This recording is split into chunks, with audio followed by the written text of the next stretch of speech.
நாங்கள் நடத்துனதுல எந்த பகுதி உங்களுக்கு பிரோஜனமா இருந்ததுன்னு சொன்னாரு. ஆனா அதுல எல்லா பகுதியும் பிரோஜனமா தான் இருந்தது. ஆனா எனக்குன்னு ஒண்ணு சொன்ன மாதிரி இருந்தது. அண்ணன் சொன்னாரு, உங்க இந்த கிருபன் கலர் வீட்டுல பல வாலிப பசங்களை கர்த்தர் எழுப்ப போறான்னு சொன்னாரு. அது எனக்கு சொன்ன மாதிரி இருந்தது. ஏன்னா எனக்கு வந்து ஆன்டி மெசேஜ் கொடுக்கும்போது ஆளாளுக்கு ஒருத்தர் கையில ஒரு தாளந்து கொடுத்துருக்காரு ஆண்டர்னு சொல்லியிருக்காரு.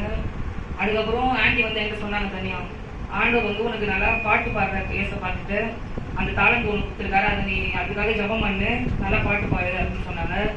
இன்னைக்கும் அண்ணன் சொன்னாரு, கர்த்தர் இந்த கிருபன் கால ஜப வீட்டில் வாலிபாசங்களை கர்த்தர் நிறைய பேர் எழுப்புறாங்கன்னு சொல்லியிருக்காங்க. அது ரொம்ப பிரயோஜனமா இருந்தது. அதேமாரி எந்த ஆராதனையும் நான் அழுகுது இல்லை, இது வரைக்கும் அழுக மாட்டேன். இன்னைக்கு என்ன அறியாமலே தானே கண்ணீர் வந்துருக்கேன். என்ன அறியாமலே நான் அழுகுறேன். அதேமாரி அந்த பாட்டு பாடும்போது நான் கூட சேர்ந்து பாட மாட்டேன், இன்னைக்கு பாடினேன். ஆனால் கர்த்தர் வந்து அங்கே ஏதோ நான் இன்னைக்கு உண்மையாக கர்த்தர்கிட்ட ஒப்பு கொடுத்தேன். நீங்கள் எனக்கு கண்டிப்பாக மாற்றுவீங்க தகப்பனின்னு. ஆனால் எனக்கு ஆசை இருக்குது, நிறைய கர்த்தருக்கு நிறைய ஊழியம் செய்யணும்னு ஆசை இருக்குது.